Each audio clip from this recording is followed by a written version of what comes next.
Okay so कल हम लोगों ने एक छोटा सा चैप्टर स्टार्ट किया था and the chapter was buyback of equity shares section 68 में हमने सीखा था कि कैसे हम बायबैक कर सकते हैं, लेकिन बायबैक जो करते हैं वो कंपलसरी नहीं होता है। करना चाहे तो कर सकते हैं, लेकिन अगर करना चाहे तो अपनी इच्छा नहीं जला सकता। हमें 3 टेस्ट चेक करने पड़ता है। कौन से टेस्ट है? पहला, आउटस्टैंडिंग शेयर्स टेस्ट। क्या है outstanding shares test? 25% of outstanding equity shares. Second, resource test. क्या था resource test? 25% of shareholders funds upon buyback price. Shareholders funds में क्या क्या आता है? Equity, preference, premium, free reserves. ठीक है, फ्री रिजर्व में क्या क्या आ सकता है? PNL, general reserve. आइडियली हमने सिर्फ दो ही देखे, ठीक है। अच्छा, थर्ड क्या था? Debt equity. डेट इक्विटी में हम क्या करते हैं? पहला ऑप्शन डेट। सेकंड, मिनिमम इसका 50%। क्यों? 2:1 मेंटेन करना है ना। सी हम चेक करते हैं present share holders funds. Present में कितना है अपने पास, मतलब वो जो अपने सेकंड ब्रैकेट में वो ब्रैकेट निकाला था। जैसे मान लेते हैं ये 10,000 है, तो मिनिमम कितना मेंटेन करना पड़ेगा? 5,000 तो रखना पड़ेगा। मेरे पास है ही 3,000, तो बायबैक करना अलाउड है क्या? नहीं। मेरे पास 5,000 है, स्टिल नो, क्योंकि 5 मेंटेन करना और 5 ही है। लेकिन ज्यादा रहे अगर 6, तो क्या मैं बायबैक कर सकता हूँ? यस। तो फिर हम बायबैक कर सकते हैं। इसको बोलते हैं मैक्सिमम इक्विटी डायल्यूशन, राइट। तो हम क्या करते हैं, इसके दो बंटवारे कर देते हैं, एक्स और Y. What was x and y? Amount to be transferred to CRR and y amount to be bought back, right. तो पहली इक्वेशन क्या बन जाएगी आपकी? X plus Y is 1000, right. और दूसरी इक्वेशन क्या रहती है? Y divide by buyback price into face value is equals to x. और नंबर ऑफ शेयर्स कैसे निकालेंगे? X divide by face value और y divide by buyback price. हम आइडियली ये डिनोट नहीं करते हैं, इससे स्टार्ट कर लेते हैं। क्या ये पॉइंट क्लियर है? सबको याद है कि कौन ने क्या किया गया था, राइट। और इसके अलावा मैंने आपको जो सिखाया था वो थे 3 जर्नल एंट्रीज। जर्नल एंट्रीज कैसे याद रखते हैं? तो बहुत सिंपल है। पहले वापस फाउंडेशन में जाते हैं, बेसिक्स पे वापस रिकॉल करते हैं। एक नॉर्मल इशू करने की एंट्री को क्या होती है? Bank to capital, that is bank to equity share capital. ये हम क्या करते थे? इशू करते थे। इसको हम क्या बोलते हैं? इशू करना। इशू करना मतलब पैसा लेना। मैं आप लोगों को बोलता था मेरे को पैसा दो, तो पैसा आ रहा है, डेबिट वर्ड कम से अपन ये लगा देते, राइट। अभी हम रीपे कर रहे हैं, मतलब इसका उल्टा एंट्री। हम क्या कर रहे हैं basically, what we are doing is, ये मेरी बैलेंस शीट है। बैलेंस शीट में यहाँ इक्विटी शेयर कैपिटल है, और मैं उनको पैसा दे के बोल रहा हूँ यहाँ ये जगह छोड़ दो अभी। Basically I am just giving out the capital amount, तो मेरा पैसा बाहर जा रहा है और कैपिटल भी बाहर जा रहा है। Is the point clear? Capital has which balance? Credit. Close करने के लिए डेबिट। तो हम जब बायबैक करते हैं, तो बायबैक करने की आइडल एंट्री हो जाती है equity share capital to bank, ideal, right. अब प्रॉब्लम ये आता है कि जब मैंने इशू किया था तब फेस वैल्यू भी गया था, या 10 का 12 में या 10 का 10 में ऐसे किया था, राइट। अब 10 का 12 नहीं लेगा वो, 10 का 50, 100, 80 जो भी अमाउंट रहेगा ज्यादा पैसे लेगा। तो कहने से 10 की चीज मुझे बहुत महंगी पड़ रही है अभी, तो मेरा जो नुकसान हो रहा है वो नुकसान कौन बेयर करेगा? पहली बार कौन बेयर करता है? Securities premium. और दूसरी बार लॉस कौन बेयर करेगा? Free reserves. Is the point clear? पहली बार लॉस होगा प्रीमियम का, और सेकंड बार लॉस कौन होगा? Free reserves. Is the point clear? यहाँ तक होने के बाद इंस्टीट्यूट बोलता है सर एक नहीं दो एंट्रीज। तो हमने ओके बोला। ये डेबिट वाला पोर्शन यहाँ चला जाएगा, ये क्रेडिट वाला पोर्शन यहाँ आ जाएगा, और दोनों को एक कनेक्टर लग जाएगा जिसको हम बोलते हैं इक्विटी शेयर होल्डर्स, राइट। तो आपकी आइडल एंट्री क्या रहेगी बायबैक ड्यू की? Equity share capital, securities premium, free reserves to equity share holders, right. And payment की एंट्री क्या रहेगी? Equity share holders to bank. क्या ये पॉइंट क्लियर है? लेकिन यहाँ खत्म नहीं हुआ, तीसरी एक और एंट्री आती है, because you are redeeming the capital. Capital कम होगा तो भाई आपको सीआरआर तो बनाना पड़ेगा, राइट। एंड सीआरआर प्रीमियम से नहीं बनता है, सीआरआर किससे बनता है? फ्री रिजर्व से, राइट। तो सीआरआर की एंट्री क्या रहेगी? Free reserves account debit to CRR. कितना? An amount equal to the face value of shares bought back must be transferred to CRR. An amount equal to the shares bought back must be transferred to CRR. क्या यहाँ तक point समझ में आ रहा है? क्या वो CRR से बच सकते हैं? हाँ, सीआरआर से बच सकते हैं। कैसे बचेंगे? शेयर्स के बदले शेयर इशू करके। अब शेयर्स बायबैक कर रहे हो ना, शेयर्स बायबैक कर रहे हो मतलब मैं पैसा देके शेयर्स वापस ले रहा हूँ, तो दूसरों से पैसा लो, ऐसा शेयर्स से। तो शेयर्स के बदले शेयर्स हैं, उतना माफ करेगा। तो सीआरआर का फॉर्मूला क्या बनाया था हमने? Face value of shares bought back minus face value of shares issued. Again अगर मैं डिबेंचर इशू करूंगा तो माफ नहीं करेगा वो, शेयर के बदले शेयर। आप डिबेंचर इशू करो, वो मना नहीं करता है, आपकी आपकी कंपनी, आप करो इशू, लेकिन वो सीआरआर को पूरा बनाना पड़ेगा, सीआरआर माफ नहीं करेगा वो। क्या ही पॉइंट क्लियर है सबको? इतना पॉइंट सबको समझ में आ रहा है पक्का? अब मैं आपको थोड़े से फाउंडेशन के पॉइंट्स याद दिलाता हूँ। फाउंडेशन के पॉइंट्स, ठीक है। बेसिकली ये सारे फाउंडेशन के पॉइंट्स है। अब जो भी हम अगले 2-3 पॉइंट्स की बात करेंगे वो सारे फाउंडेशन में, अगेन वो फाउंडेशन का इंटर में भी है, और जब तक आप कंपनी अकाउंट्स पढ़ोगे सब में रहेगा। वो सब में क्या है मैं थोड़ा थोड़ा एक एक करके रिकॉल करता हूँ। सबसे पहले बोनस देना। सबसे पहले बोनस देना। अब ये क्यों सिखा रहा हूँ फिर से? ये तो आपने पहले सीख लिया था, फाउंडेशन में। ये क्यों सिखा रहा हूँ, क्योंकि अब जो क्वेश्चंस रहेंगे वो क्वेश्चन में पूरा क्वेश्चन बायबैक का देंगे और अचानक से बोलेंगे बोनस इशू कर दो, ठीक है। या फिर अपन फाइनेंशियल स्टेटमेंट्स पढ़ने वाला है, फाइनल अकाउंट्स, उसके अंदर एडजस्टमेंट देंगे, बोनस इशू कर दो। तो आपको बोनस की एंट्री तो आनी चाहिए, बोनस कैसे करता है। तो what do mean by bonus, सबसे पहले बोनस इशू का मतलब समझ में आता है क्या होता है। किसी को याद है क्या, किसी को याद है कि सेक्शन क्या रहता है, क्या बात कर रहे हो। हाँ, राइट इशू सेक्शन 62 होता है और बोनस इशू सेक्शन 63 होता है, राइट। तो बोनस इशू क्या है, सेक्शन 63। बोनस का मतलब क्या होता है, गिविंग शेयर्स फॉर फ्री हो गए आम लोगों की भाषा कि सर फ्री में शेयर्स मिल गए, उसको बोलते हैं बोनस इशू, उसको क्या बोलते हैं, बोनस इशू, राइट। लेकिन एक्चुअल मीनिंग किसी को याद है क्या, कैपिटलाइजेशन ऑफ प्रॉफिट्स। तो बेसिकली बोनस का मतलब होता है कैपिटलाइजेशन ऑफ प्रॉफिट्स, ये हो गई सेक्शन की मीनिंग, राइट। या फिर अगर आम लैंग्वेज मतलब एक कॉमन लेमैन लैंग्वेज बोलूं तो गिविंग शेयर्स फॉर फ्री, इसको हम क्या बोलते हैं, गिविंग शेयर्स फॉर फ्री। समझ में आ रहा है, गिविंग शेयर्स फॉर फ्री। अब इसका आइडियल मीनिंग क्या होता है, सी मैं आपको एकदम बेसिक बेसिक पॉइंट सिखाना चाहता हूं so that you don't need to learn any entries, आप एंट्रीज हर बार खुद से बना पाओ, ठीक है। एक नॉर्मल इशू की एंट्री बोलो फिर से, नॉर्मल इशू की एंट्री, जब मैं पैसा लेता हूं ना, नॉर्मल इशू की एंट्री क्या होती है, bank to equity share capital, normal issue ये होता है ना। तो आप बोलोगे sir bank to equity share capital, ideal entry होनी चाहिए, बराबर, राइट, आइडियल इशू एंट्री होनी चाहिए। लेकिन अब प्रॉब्लम क्या हो रहा है, शेयर्स तो जा रहे हैं, पैसा नहीं आ रहा है। बोनस का मतलब होता है पैसा नहीं आ रहा है, शेयर्स जा रहे हैं लेकिन पैसा नहीं आ रहा है। तो बोनस की आइडियल एंट्री कहने से मेरा नुकसान हो रहा है भाई, तो लॉस कौन बेयर करता है, आइडियल पीएनएल।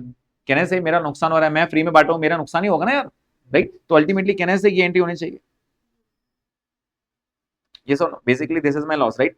अगर देखा जाए तो मैं फ्री में बांटा हूं तो मेरा तो लॉस हो रहा है ना यार, मतलब शेयर्स जा रहे हैं लेकिन पैसा नहीं आ रहा है, पैसा नहीं आ रहा तो वहां पे मेरा लॉस हो रहा है, तो मैंने पीएनएल को बुक करने बोल दिया। लेकिन एक रूल है, अगर बोनस देना है तो बोनस का एक ऑर्डर रहता है, अकेला पीएनएल क्यों बेर करे इसका नुकसान, नुकसान के लिए और भी बहुत लोग हैं हमारे पास, तो नुकसान कौन बेर करेगा वही अपने को सीखना है। किसको याद है बोनस सबसे पहले किस में से दिया जाता है,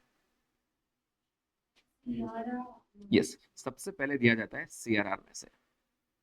मतलब सीआरआर के लिए एक ही पॉइंट है, CRR can only and only be utilise to issue fully paid bonus shares, मतलब मैं सीआरआर से और कुछ यूज ही नहीं कर सकता। तो कहने से जब बोनस देने के बारे में सबसे पहले मैं सीआरआर यूज करूंगा, क्योंकि सीआरआर और के यूज नहीं होता है भाई, राइट। उसके बाद अगर मान लेते हैं मुझे 1 लाख का बोनस देना है, मेरे पास सीआरआर में 60,000 ही है सिर्फ, तो बाकी 40,000 कहां से लाऊं, तो बाकी 40,000 हम देंगे सिक्योरिटीज प्रीमियम से, अगर रहा तो, और वो भी नहीं रहा तो फ्री रिजर्व्स।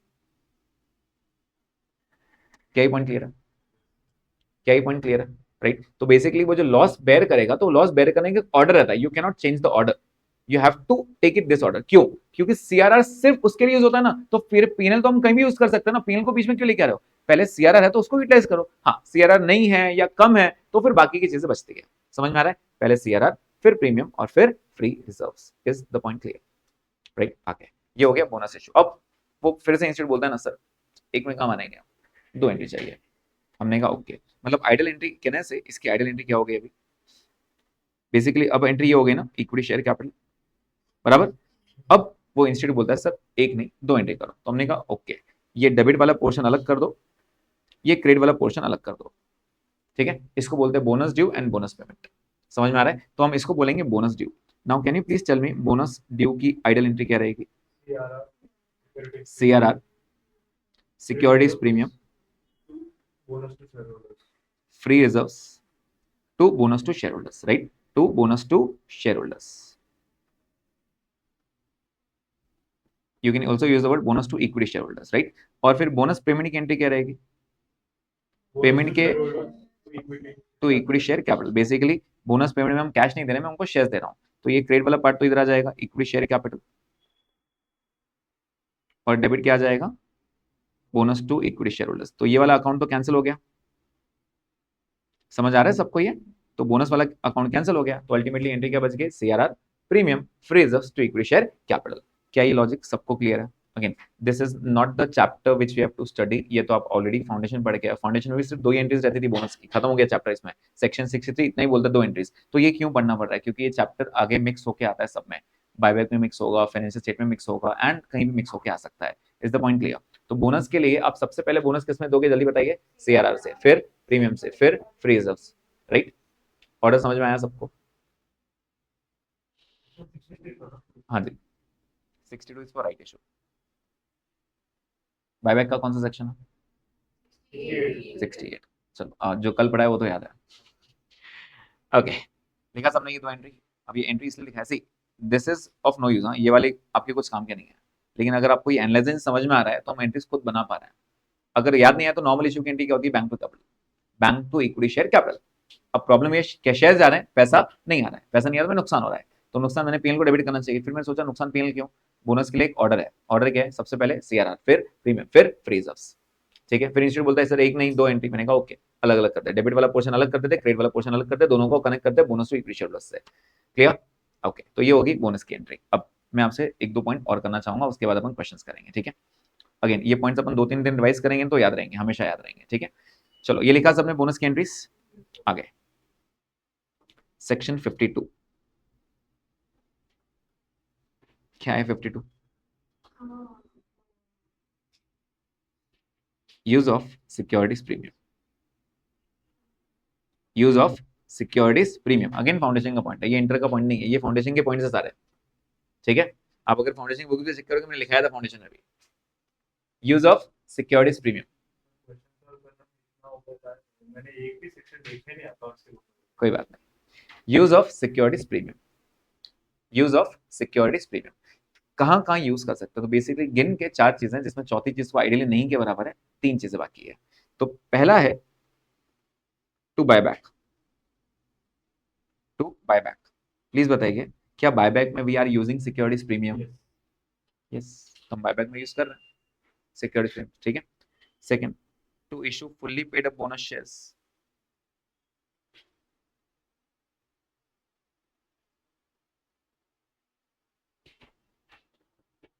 क्या बोनस शेयर्स के लिए मैंने प्रीमियम यूज किया? यस, ये 2 पॉइंट तो अभी सिखा दिया मैंने आपको, कल से लेके आज तक वही पढ़ा ना अपन ने। बायबैक करना है प्रीमियम यूज करो, बोनस देना है प्रीमियम यूज करो। अब मुझे बताओ, 52 भी बोल रहा है प्रीमियम यूज करो, सीआरआर भी बोलता है मैं भी बोनस दूंगा, तो बोनस किस में दूं, सीआरआर में से या प्रीमियम से? पहले क्यों? ये तो प्रीमियम है ना अपने पास। यस, इसके 4 है तो ये बाकी की भी चीजें यूज होता है, राइट? तो जिस पे रिस्ट्रिक्शन रहे सबसे पहले वो यूज करता है। तो सीआरआर अकेला सिर्फ बोनस के लिए यूज होता है, तो पहले सीआरआर यूज करूंगा। सोचो ना, अगर प्रीमियम भी है सीआरआर भी है और मैं प्रीमियम यूज कर दूंगा और फिर बायबैक करने की जरूरत पड़ी, तो बायबैक के लिए सीआरआर यूज कर सकते हैं क्या? नहीं, तो इसके लिए पहले सीआरआर, फिर प्रीमियम और फिर free reserve. You can not change the order. Are you getting this point? Okay, yes. Third point, अब ये थर्ड पॉइंट में एक चैलेंजिंग पॉइंट है, ये मैंने अगेन फाउंडेशन में सिखाया था, फिर से एक बार सिखाता हूँ। थर्ड पॉइंट जो रहता है इसको हम बोलते हैं to pay premium on redemption. To pay premium on redemption. Redemption का मतलब ये होता है रीपेमेंट, राइट, ऑफ शेयर्स और debentures.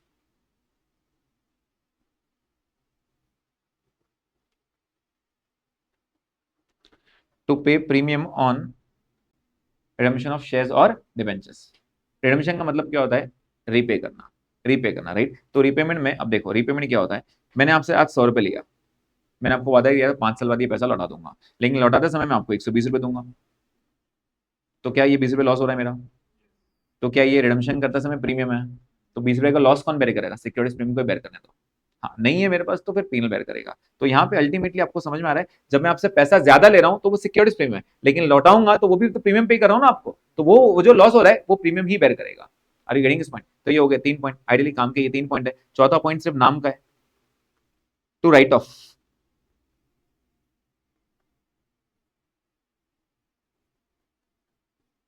Discount on issue of shares oblique debentures. अब आप बोलोगे सर शेयर्स पे तो डिस्काउंट पे आ नहीं सकता है, शेयर्स हम डिस्काउंट दे सकते हैं क्या? नहीं। तो शेयर्स के करते समय जो भी एक्सपेंसेस रहता है ना, जैसे अंडरराइटिंग कमीशन हो गया, प्रोस्पेक्टस इश्यू फीस हो गया, वो तो जो वो खर्चे रहते हैं, तो वो नुकसान हमने पीएल डेबिट में डालना चाहिए। तो बोलता है सर पीएल नहीं, सिक्योरिटीज प्रीमियम को के डेबिट में डाल दो, ऐसे।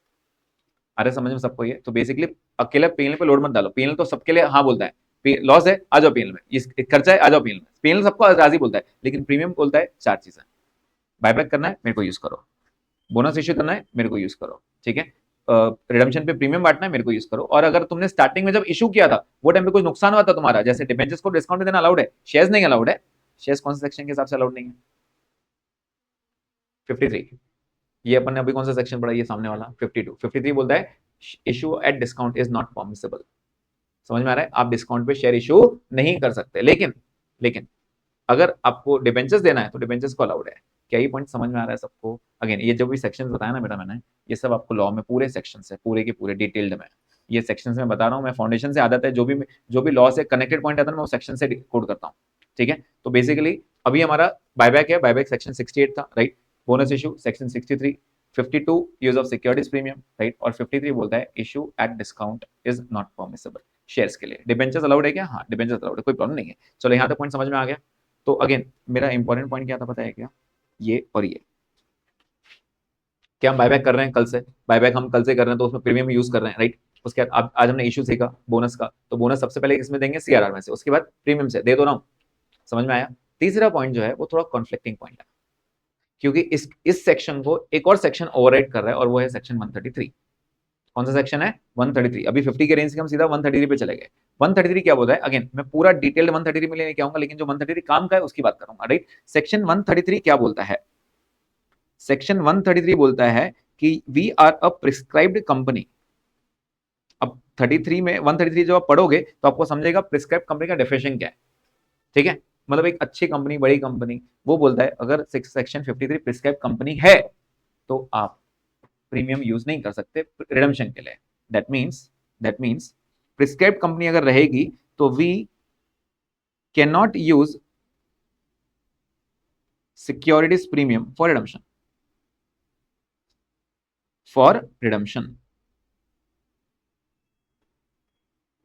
अब सवाल ये उठता है, हमें कैसे मालूम पड़ेगा ये प्रिस्क्राइब कंपनी है या नहीं है? हमेशा एजम्पशन डाल देना, it is a prescribe company, हम नहीं यूज करने वाले प्रीमियम, सिंपल, ठीक है। हम हमेशा क्या अज्यूम करेंगे, ये जो अपनी कंपनी है ना जिसके अपन बायबैक कर रहे हैं, रिडम्पशन कर रहे हैं, जो भी कर रहे हैं, ये प्रिस्क्राइब कंपनी है भाई।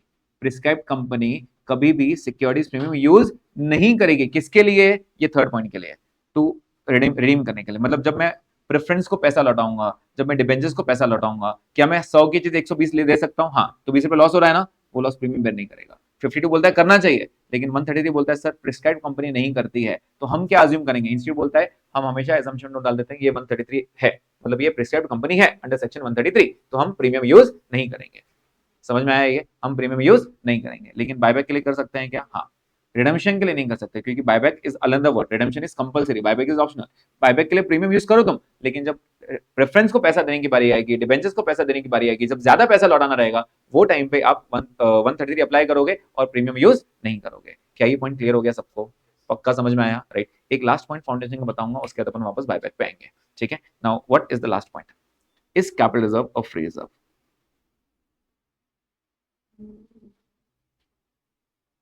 Is capital reserve a free reserve? The answer is no. If nothing is mentioned, the answer is no.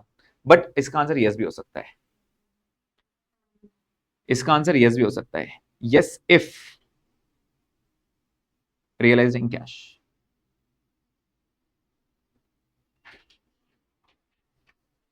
If realized in cash, for example, sale of asset. Sale of asset. मतलब क्या? ध्यान से सुनना। Let's say I have a building, ठीक है। Building मैंने खरीदा था 10 लाख रुपए की। 8 साल बाद वो 10 लाख की बिल्डिंग को मैंने 15 लाख में बेच दिया। 5 लाख कमाया, कमाया तो पीएल में जाना चाहिए, तो हमने डाल दिया कैपिटल रिजर्व में। कहाँ डाल दिया?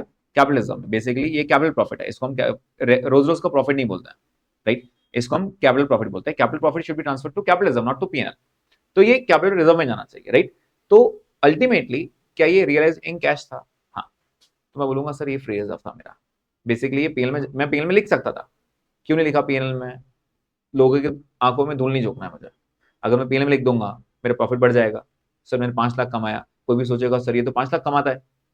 तो रोज नहीं कमाता हूँ, इस साल कमाया क्योंकि बिल्डिंग बेचा, पुरानी बिल्डिंग थी वो बेचा इसलिए कमाया। हर साल कमाऊंगा क्या? नहीं, हर साल का मेरा प्रॉफिट है 70,000 और अचानक से एक साल का 5 लाख प्रॉफिट आ गया, तो कहने से पीएल में डालना गलत होगा। तो पीएल नहीं लिख के हम कैपिटल रिजर्व लिखते हैं। Are you getting this point? क्योंकि ये प्रॉफिट रोज रोज नहीं आता है ना। जो रोज रोज आता है वो पीएल में जाएगा, समझ में आता है, लेकिन जो कभी कभार वाला प्रॉफिट है वो भी तुम पीएल में डालोगे, इसको तो बोलेंगे ना आंखों में धूल झोंकना हो रहा है। वन टाइम एंट्री है ये, हर बार नहीं आता है, राइट। हाँ, तो समझ में आ रहा है कि लेंस कट का मैंने क्या एग्जांपल दिया था कल? उन्होंने वन टाइम एंट्री डाला था, हाँ तो वो गलत था। बट एनीवेज, तो जो हर बार नहीं आता ना वो हम पीएल में नहीं लिख सकते, उसको हम अलग से रिजर्व बनाते हैं, उसको हम क्या बोलते हैं, capital reserve, it is a capital profit, right. अगर वैसा है तो हम फ्री रिजर्व मान के उसको यूज कर सकते हैं, राइट। अब सवाल है सर अगर कैपिटल रिजर्व बैलेंस शीट में और कुछ दिया नहीं, हम क्या मानेंगे, मत करो यूज। जब तक वो क्लियर स्पेसिफाई नहीं करता इट इज रियलाइजिंग कैश, हम मानेंगे it is not realising cash, it is not a free reserve for us. समझ में आ रहा है? तो यहाँ पे नोट लिख देंगे, if nothing is mention, if nothing is mentioned,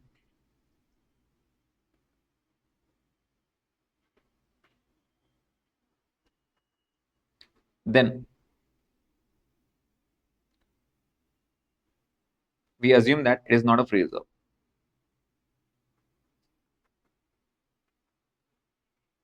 Not a free reserve.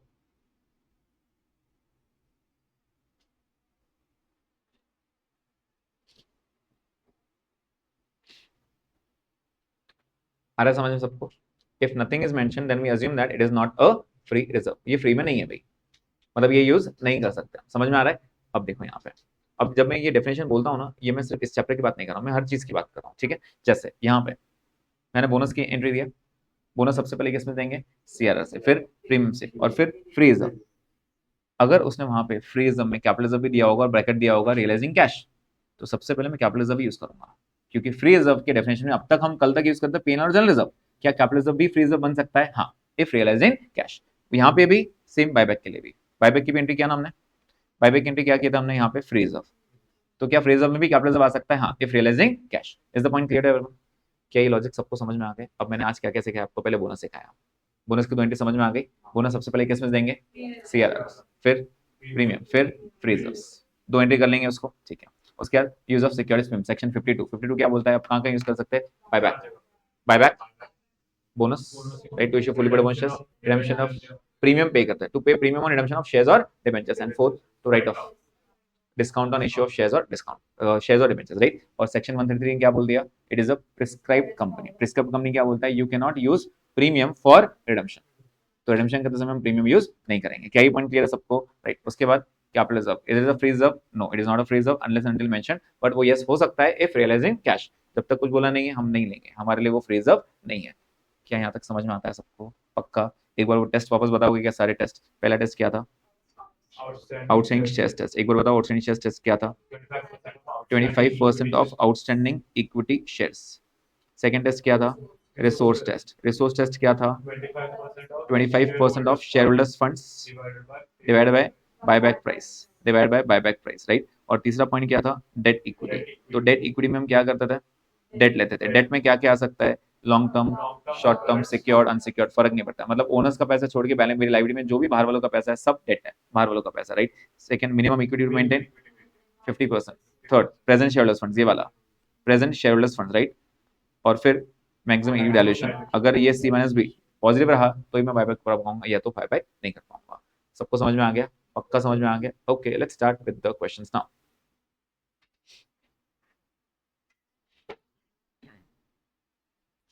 So basically ये कुछ थ्योरी पॉइंट्स है जो हमने कल ऑलरेडी पढ़े थे, ठीक है। कल थ्योरी पॉइंट से आज एक बार गो थ्रू कर लेना। कल हमने पढ़ा था ये सेक्शन पूरा, कि आर्टिकल्स में लिखा आना चाहिए, सॉल्वेंसी डिक्लेरेशन जाना चाहिए, राइट। ओके, सो स्टार्ट करते हैं। क्वेश्चन नंबर 1 से स्टार्ट करते हैं, ठीक है। क्वेश्चन नंबर 1 से स्टार्ट करते हैं। So here is the company Pratham Limited, a non listed company, has the following capital structure. Capital structure दिया है, कॉन्सेप्ट क्या क्या है, इक्विटी शेयर कैपिटल 30 लाख, ठीक है। जनरल रिजर्व दिया है, क्या जनरल रिजर्व हम यूज कर सकते हैं, जनरल रिजर्व, यस। क्या हम सिक्योरिटीज में यूज कर सकते हैं, यस। क्या हम पीएल यूज कर सकते हैं, yes. Revaluation reserve, no. What do you mean by revaluation reserve? पता है किसी को रिवैल्यूएशन रिजर्व? जब कोई पार्टनर का एडमिशन रिटायरमेंट होता है तो जो रिवैल्यूएशन का होता है, या फिर जो एसेट के कम ज्यादा का रिवैल्यूएशन होता है, दैट वाज रिवैल्यूएशन, वो आपके एडमिशन रिटायरमेंट डेथ वाला रिवैल्यूएशन नहीं है, ये कंपनी की बात कर रहा हूँ। हाँ वो तो पीएनएल में हाँ, वो चीजें पीएल एडजस्टमेंट अकाउंट है। रिवैल्यूएशन रिजर्व का मतलब होता है अगर आप कोई एसेट की वैल्यू बढ़ाना चाहते हो, तो एक एएस है जिसको हम बोलते हैं AS10 PPE, property plant equipment, ठीक है, उसकी वैल्यू आप बढ़ा सकते हो, लेकिन that is not a free reserve, that is not a free reserve, आप यूटिलाइज नहीं कर सकते उसको, ठीक है। तो अगेन जब पीपीई देख पढ़ेंगे ना अपन AS10, तब उस पर और डिटेल बात करेंगे, ठीक है। बट अभी बोलने के लिए रिवैल्यूएशन रिजर्व हमने खुद रिजर्व बनाया है, ये खुद का बनाया हुआ है, राइट। जैसे मेरी मान लेते हैं बिल्डिंग आज 10 लाख है, अगर मैं उसको 12 लाख करना चाहूँ कर सकता हूँ क्या? हाँ, अलाउड है, अलाउड है। लेकिन उसका 2 लाख का प्रॉफिट मैं बुक नहीं करूंगा पीएनएल में। ऐसे तो मैं बोल दूंगा मेरी बिल्डिंग 1 करोड़ की है, मेरा प्रॉफिट 90 लाख बुक करो, ऐसा नहीं अलाउड है, ठीक है। तो जो भी फेयर वैल्यू रहेगा तो उसके प्रॉफिट को पीएनएल मना कर देगा, पीएनएल मतलब उसका प्रॉफिट, तो उसके लिए हम एक रिजर्व बनाते हैं, इसको हम क्या बोलते हैं? Revaluation reserve. But anyways it is not a free reserve. तो अपने काम के क्या है? जनरल रिजर्व, प्रीमियम, पीएनएल, ये काम के अपना। आगे क्या बोल रहे हैं? Loan funds. लोन कौन से स्टेप में काम आता है? 1 2 3 में से थर्ड टेस्ट में, डेट, राइट। तो फिलहाल उसकी बात नहीं करेंगे। You are required to compute by debt equity test, मतलब वो सिर्फ थर्ड टेस्ट ही पूछ रहा है, लेकिन अपन तो पूरे करेंगे ना। अभी वो थर्ड टेस्ट पूछ रहा है, लेकिन अपन तीनों टेस्ट पास कर लेंगे। The maximum number of shares that can be bought back, वो पूछ रहा है कितने मैक्सिमम बायबैक कर सकते हो आप when the offer price is 30। What do you mean by this 30? Offer price मतलब buyback price, right. So we have the data, we have the data and let's start with all the test. पहला test क्या रहता है जल्दी बताइए? पहला test outstanding. Can you please tell me अपने पास बैलेंस शीट में कितने शेयर्स हैं अभी? ये 30 लाख का कैपिटल है और 10 रुपए का एक शेयर है, मतलब 3 लाख शेयर है, right. So what is the first test? 25% of outstanding share test. लिखना शुरू करेंगे मेरे साथ। आउटस्टैंडिंग शेयर्स टेस्ट क्या है फॉर्मूला?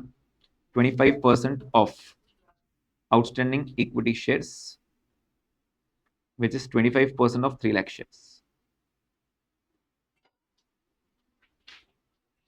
कितना हो जाएगा ये? 75,000 शेयर्स। 75 आपके क्या हो गए? आउटस्टैंडिंग शेयर्स हो गए, ठीक है। सेकेंड पॉइंट, सेकेंड पॉइंट क्या रहता है? Resource test. yes, can you please give me the formula? 25% of shareholders funds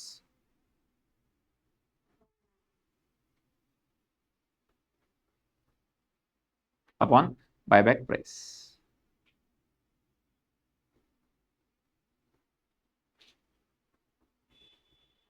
right, तो एक बार चेक कर लें क्या क्या आ रहा है। मुझे ना पहले ये ब्रैकेट चाहिए रहता है, ठीक है। तो जल्दी बताइए शेयरहोल्डर्स फंड में क्या क्या आता है? इक्विटी प्लस प्रेफरेंस नहीं है अपने पास, plus securities premium plus free reserves, ये सब आएंगे। तो एक बार सबको ऐड करेंगे जल्दी से। 1 2 3 4 72,80,000। प्लीज कंफर्म 72,80 आ रहा है सबका?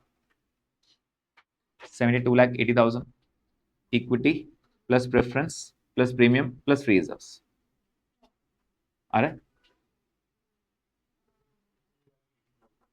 बेटा? ये चारों को जो सर 4 मार्क के होंगे ऐड करना है अपने को।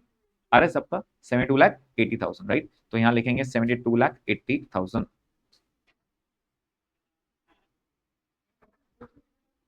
divided by buyback price. What is the buyback price offered? 30. Can you please give me the final answer now? 666 shares. अब आपके माइंड में आएगा सर 7 कर देता, अगले एक शेयर के लिए रिसोर्स नहीं है मेरे पास, I have to take one less. Are you getting this point? अगर मैं राउंड ऑफ करूंगा तो उसके एक शेयर के लिए I don't have the resources. Are you getting this point? Round off के लिए तो हमको एक शेयर कम लेना पड़ेगा। कम ठीक है, ज्यादा अलाउड नहीं है ना, ठीक है। थर्ड, डेट इक्विटी टेस्ट, ठीक है। डेट इक्विटी टेस्ट जल्दी बताइए। सबसे पहले हम क्या लेते हैं? डेट। डेट में क्या दिया है? Loan funds. कितना है लोन फंड्स? 42 lakhs। तो A is the debt. Debt, debt कितना दिया उसने? 42 लाख रुपीस। प्लीज बताइए अगर बाहर वालों का 42 है तो मुझे मिनिमम कितना मेंटेन करना पड़ेगा? 21। तो minimum equity to be maintained,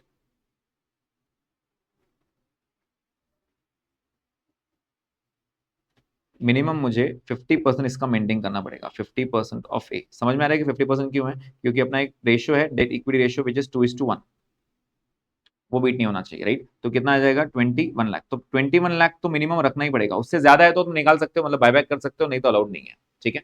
लेकिन अपना प्रेजेंट शेयरहोल्डर्स फंड्स कितना है बेटा स्टेप 2 में? कहने से ज्यादा है। यस, प्रेजेंट शेयरहोल्डर्स फंड्स ये हमने ऑलरेडी निकाला है 72,80,000। तो अगर हम चाहें तो कितना बायबैक कर सकता है? 5180। अरे answer maximum equity dilution which is C - B। चलो यहाँ तक पॉइंट समझ में आया, यहाँ तक समझ में आया 51 लाख 80, लेकिन 51 80 डायरेक्ट आंसर लिख देंगे तो गलत है, क्योंकि अब इसके दो बंटवारे हो जाएंगे। क्या बंटवारे रहेंगे प्लीज बताइए? X and Y.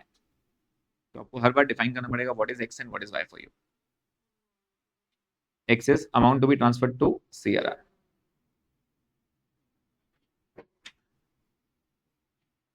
and what is the second? Amount to be bought back. तो अगेन अगर आप ऐसे ट्री नहीं बनाना चाहते हो, अगर आप लिखना चाहते हो let x be the amount transfer to CR and y be the amount transfer to amount to be bought back, तो भी चलेगा। ऐसे ट्री बना के एक्स वाई लिखोगे तो भी चलेगा, प्रेजेंटेशन अलाउड है, कोई प्रॉब्लम नहीं है। Now can you please give me the first equation? X plus Y is equal to 51 lakh 80 thousand. x plus y is equals to 51 lakh 80,000, and the second equation y divided by buyback price which is 30 into face value which is 10 is equals to x। तो आपका ये zero तो cut जाएगा, zero cancel out हो जाएगा, right. ये 3 इधर जाएगा, क्या हो जाएगा? y is equals to 3x, y is equals to 3x, right. और जब y is equals to 3x आ जाएगा यहाँ पे, तो इसमें सब्स्टिट्यूट कर पाएंगे कि हम, क्या हो जाएगा इसका answer? x plus 3x is equals to 51 lakh 80,000, 4x is equals to 51 lakh 80,000, equal to 12 lakh 98. x is equals to 12 lakh 95,000। But ये नंबर ऑफ शेयर्स नहीं है, तो नंबर ऑफ शेयर्स 10 से डिवाइड करेंगे, 1295 डिवाइड बाय 10, 1,29,500 शेयर्स। समझ में आ रहा है? पूछा नहीं था वैसे, एक्चुअल में देखा जाए तो सिर्फ इतना ही पूछा था, डेट इक्विटी से बताओ कितने शेयर्स बायबैक कर सकते हो, तो 1,29,500 हम डेट इक्विटी से कर सकते हैं। प्लीज बताइए परमिसिबल कितना है maximum? The lowest of the three, the lowest of the three. तो फर्स्ट टेस्ट में कितना आंसर है? 75, सेकंड टेस्ट में कितना है?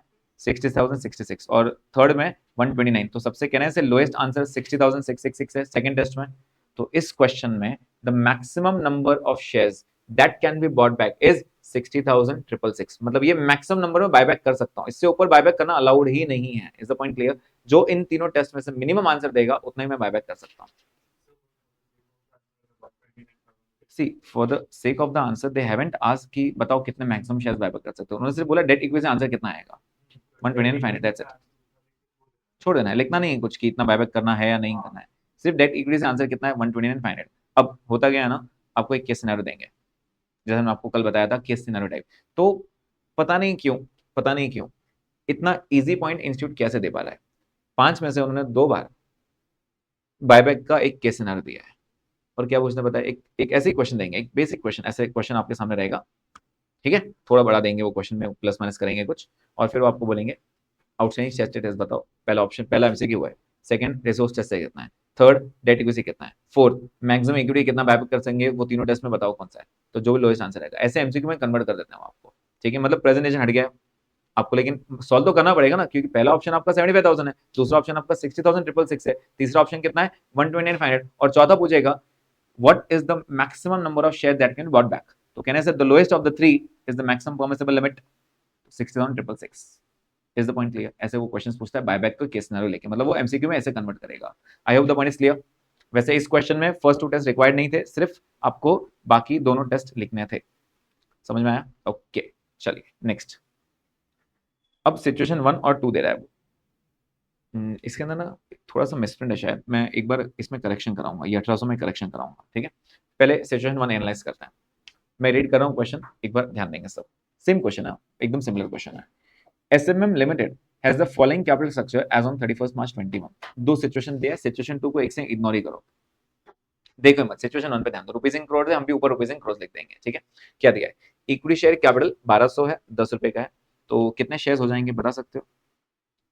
120 शेयर्स इंटू 10, तो आप ऐसे लिखोगे 120 करोड़ शेयर्स, राइट, आगे सीआर लगा देना।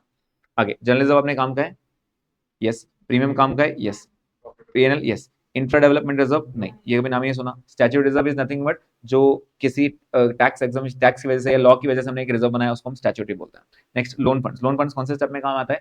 थर्ड स्टेप में। आगे क्या बोल रहा है? The company is offered a buyback price of 30, मतलब बायबैक प्राइस 30 हो गया। You are required to calculate the maximum permissible number of shares that can be bought back in both situation, also required to pass journal entries, journal entry भी बोला है उसने, ठीक है, तो पहले अपन आंसर निकाल लेंगे। वो 1800 को मैं एक बार चेंज कर लूंगा, देखते हैं क्या है। ठीक है, चलिए तो स्टार्ट करते हैं। पहला पहला टेस्ट क्या है, जल्दी बताइए। Outstanding shares test. तो ये 1200 का लेना है या 120 का लेना है? ये पहला टेस्ट क्या है? 25% of outstanding equity shares. Shares कितने हैं? 120, राइट। आइए फर्स्ट टेस्ट लिखते हैं, साथ साथ लिखेंगे। क्वेश्चन नंबर 2 है ये। पहले ही से हेडिंग में assumption पे ये वो डाल दे क्या और कैलकुलेशन करो। हाँ, ऊपर एक बार, सिर्फ एक बार लिखो rupees in cross, rupees in cross लिख दो, ऊपर बात खत्म हो जाती है। जैसे मैंने जब यहाँ पे लिखा फर्स्ट आउटस्टैंडिंग शेयर्स टेस्ट, तो मैंने यहाँ पे लिख दिया इन क्रोस, खत्म हो गई बात। ठीक है, यस प्लीज बताइए कितना है आउटस्टैंडिंग शेयर्स टेस्ट। फॉर्मूला क्या है? 25% of outstanding equity shares.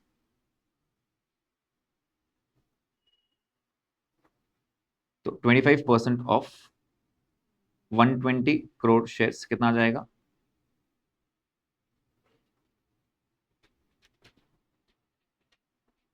30 crore. तो अब 30 लिख दोगे, ठीक है। सेकंड टेस्ट क्या है, जल्दी बताइए।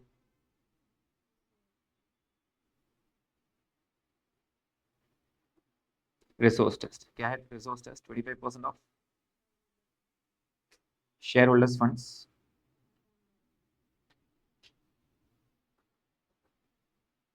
Upon buyback price.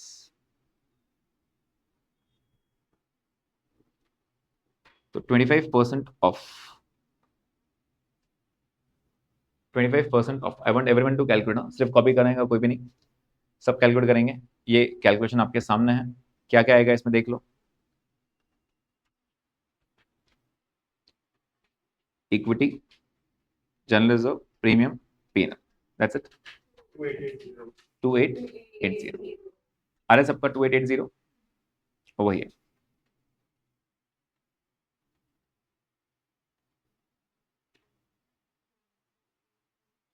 और बायबैक प्राइस 30 दिए है, प्लीज बताइए कितना आ रहा है? 24 crore shares. Third third test क्या रहता है? Debt equity. अब डेट इक्विटी के लिए ना हम दो सिचुएशन बनाएंगे, क्योंकि उन्होंने आपको दो सिचुएशन दिया है ना, ठीक है। तो हम क्या करेंगे, दो टेबल बना लेंगे, instead of solving two times हम दो टेबल बना लेंगे, ठीक है। मतलब दो कॉलम्स ऐड करेंगे, situation 1 and situation 2।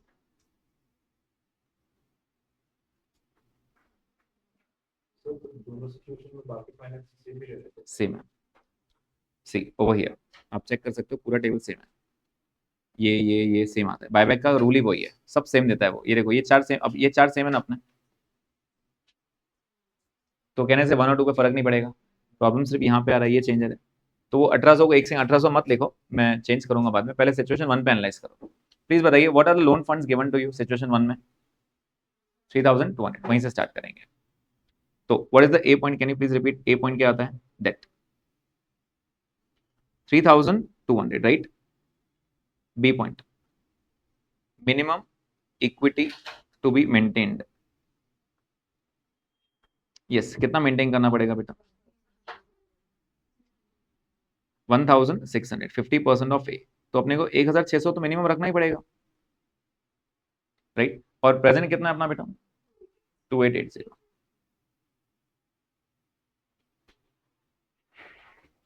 Present share holders funds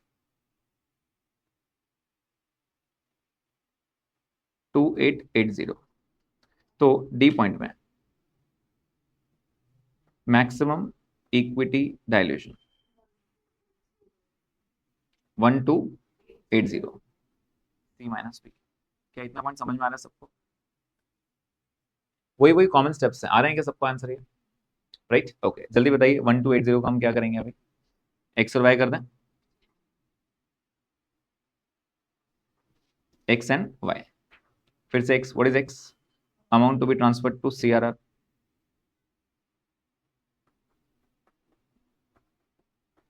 and what is y?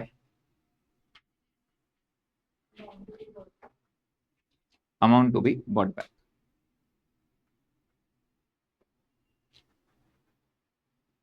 Amount to be bought back.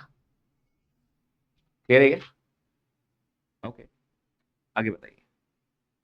पहली equation x plus y is 1280. Second equation y divided by buyback price 30 into face value 10 is equals to x. ठीक है, y divided by 30 into 10 is equals to x. तो ये 0 0 फिर से cancel हो जाएगा, 3 इधर आ जाएगा, x 3x हो जाएगा, and therefore y is equals to क्या हो जाएगा 3x. ये 3x सब्स्टिट्यूट करेंगे यहाँ पे,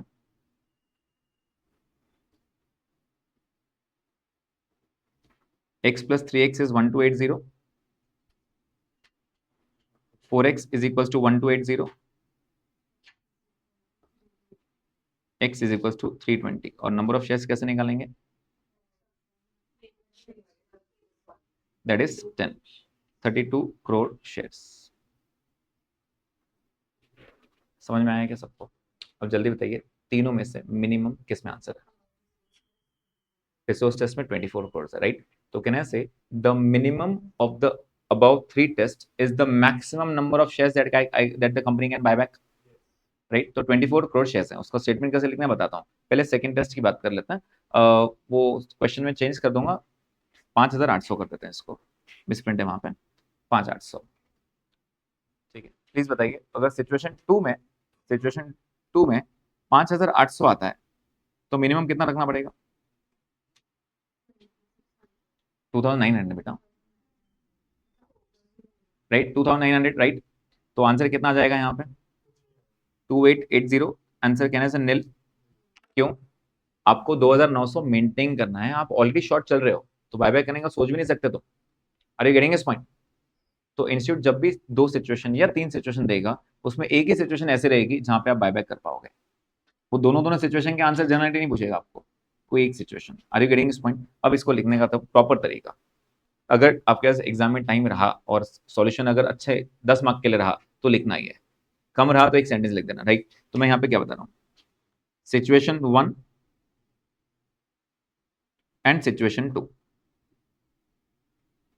प्लीज बताइए, आउटस्टैंडिंग शेयर्स टेस्ट से आंसर कितना आया? आउटस्टैंडिंग शेयर्स टेस्ट 30 आया था, हाँ sorry, 30 crore 30 crore. Resource test से आंसर कितना आया?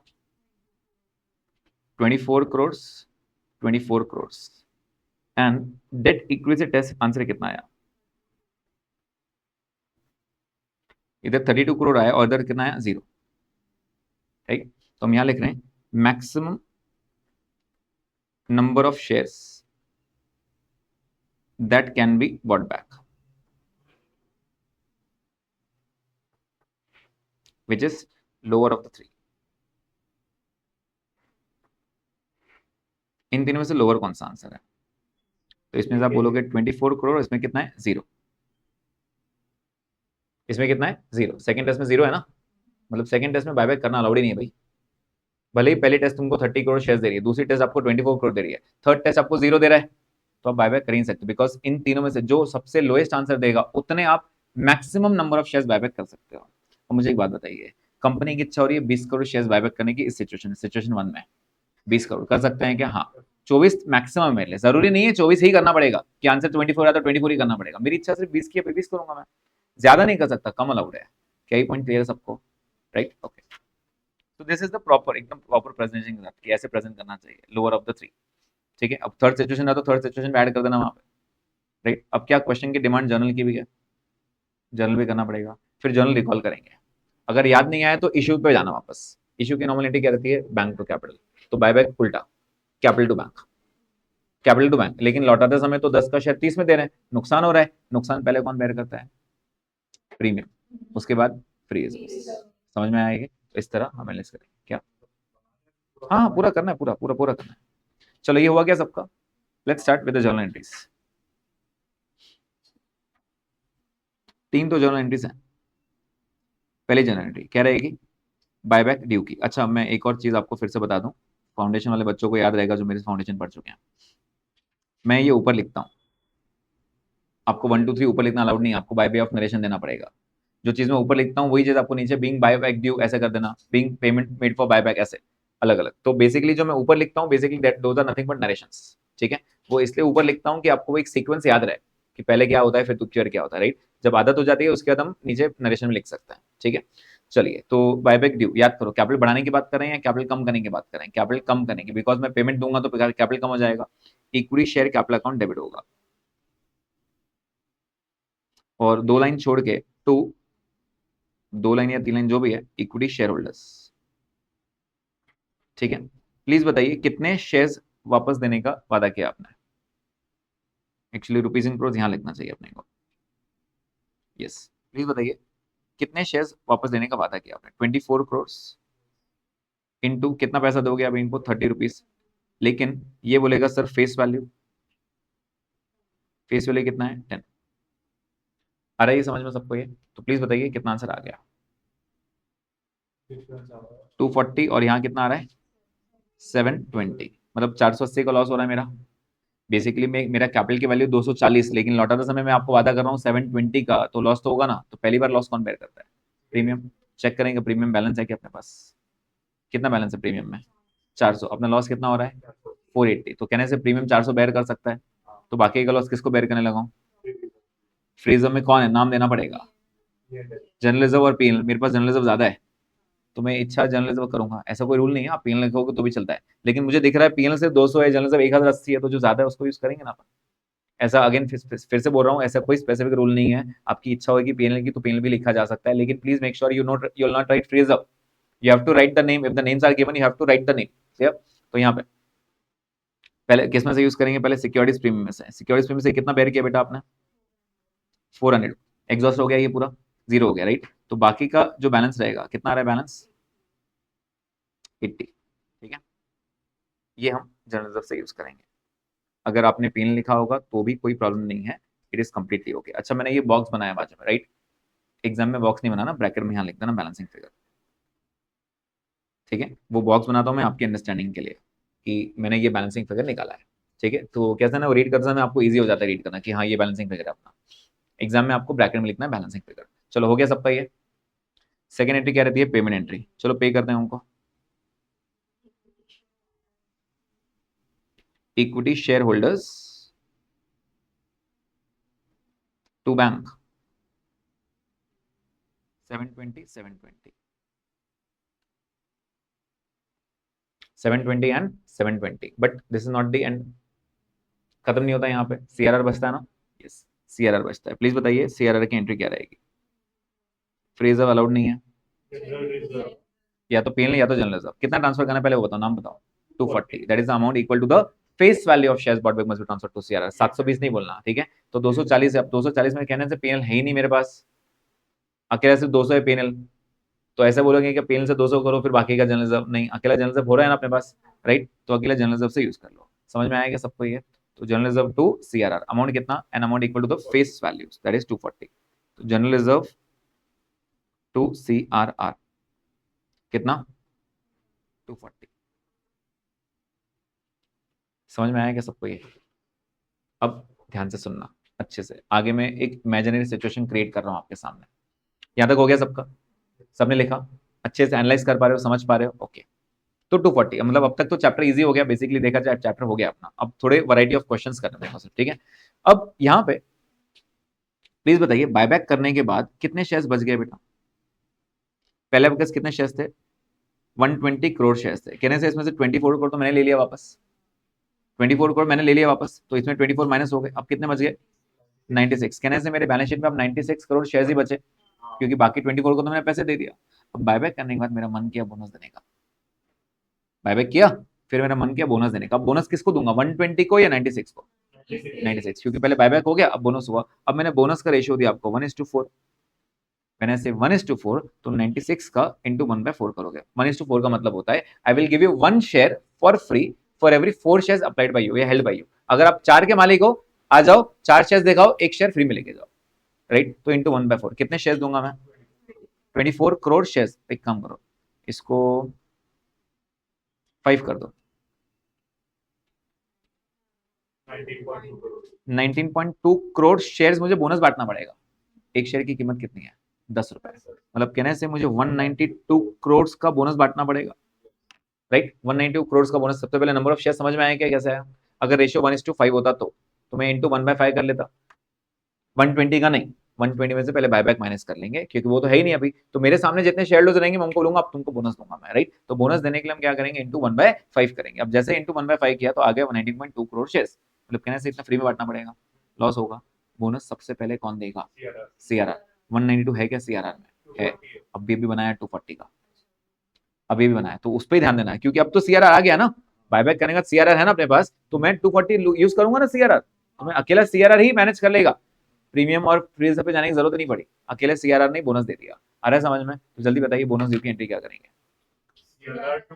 CRR to bonus to shareholders and payment bonus shareholders to equity share, क्या खत्म, दो एंट्री, राइट। अगर याद नहीं आया तो वापस बेसिक पे जाना, नॉर्मल इशू की एंट्री। नॉर्मल इशू की एंट्री क्या होती है, बैंक टू कैपिटल, बराबर है क्या, bank to equity share capital, share तो जा रहे हैं, पैसा नहीं आ रहा है तो नुकसान हो रहा है, नुकसान का एक ऑर्डर है, नुकसान कौन बेयर करेगा, सबसे पहले सीआरआर, फिर प्रीमियम और फ्री रिजर्व। तो अकेला सीआरआर संभाल रहा है ना इसको। फिर इंस्टीट्यूट बोलता है सर एक नहीं दो एंट्री, हमने कहा ओके, डेबिट अलग कर दो, क्रेडिट अलग कर दो।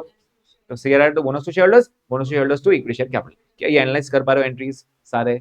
एक भी एंट्री लर्न नहीं करनी है बेटा, सारी एंट्रीज खुद से समझ के वापस ट्राई करना है, because if you try learning the entries, ये सिलेबस बहुत ज्यादा है, और अगर समझ लोगे तो अपने पास कुछ है ही नहीं, आराम से हम जो चैप्टर बोलो तभी एंट्री कर सकता है। क्लियर है ये? So just try to analyse the entries. समझ में आ रहा है? अब इंस्टीट्यूट ऐसे ही क्वेश्चन देता है, पहले बायबैक भी करता है और बायबैक होने के बाद बोलता है बोनस भी बांट दो। तो ये भूलना कि बोनस के टाइम पे सीआरआर आया है अपने पास, सॉरी बायबैक के टाइम पे, राइट।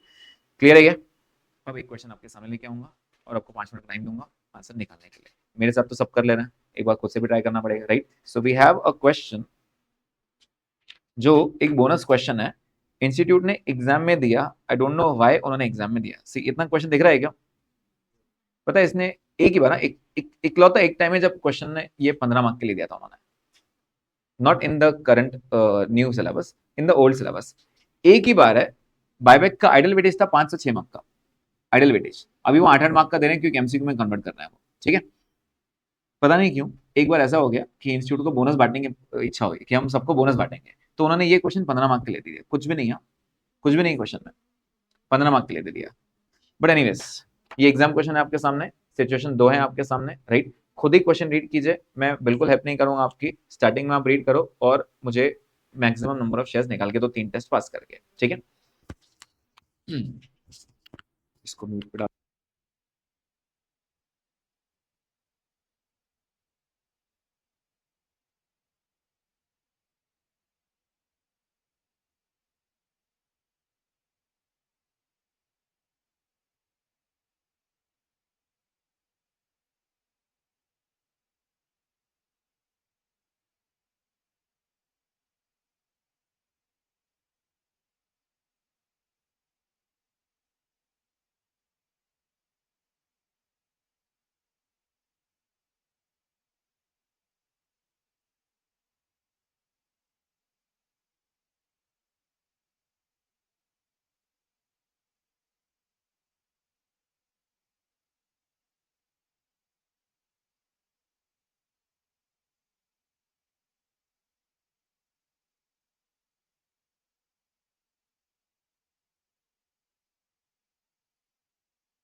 ओके, करते हैं एक बार डिस्कस। सो यहाँ पे सिचुएशन 1 की बात करेंगे। फर्स्ट टेस्ट क्या रहता है बेटा? Outstanding shares test, right? तो आउटस्टैंडिंग शेयर्स टेस्ट कितना आया आपका? 75,000 आया क्या सबका? 75,000 शेयर्स। सेकेंड टेस्ट क्या रहता है? Resource test. क्या है फॉर्मूला रिसोर्स टेस्ट का? 25%। 25% of what? Of shareholders fund. Shareholders fund में ये चारों आता है। इक्विटी, प्रेफरेंस, प्रेफरेंस नहीं है यहाँ पे, premium plus free reserve. Free reserve में जनरल रिजर्व दोनों आता है। इन सबका 25% डिवाइड बाय बायबैक प्राइस कितना आ रहा है? ये 41,750 आ रहा है क्या सबका? ठीक है, दो टेस्ट तो हो गए। अब थर्ड टेस्ट पे एक बार ध्यान दीजिए, डेट इक्विटी टेस्ट।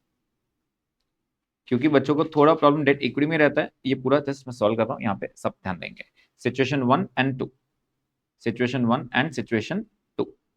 ए में आता है डेट। डेट का मतलब होता है लोन फंड्स। मैं यहाँ ब्रैकेट में लिख देता हूँ, लोन फंड्स। बेसिकली डेट का मतलब होता है बाहर वालों का पैसा, जो हमने बाहर वालों से उठाया है। तो लोन हमने बाहर वालों से उठाया है। डिबेंचर्स भी आ सकता है, क्रेडिटर्स भी आ सकते हैं, लॉन्ग टर्म हो, शॉर्ट टर्म हो, सिक्योर्ड, अनसिक्योर्ड हो। अगर पूरी बैलेंस शीट देते तो मैं बैलेंस शीट में जो जो रहता सब लेता। अभी उन्होंने सिर्फ लोन दिया तो मैं लोन लूंगा। सिचुएशन 1 में लोन कितना दिया हुआ है? 25 lakhs। और यहाँ पे कितना दिया है? 1 crore 20 lakhs। ठीक है, ये डेट।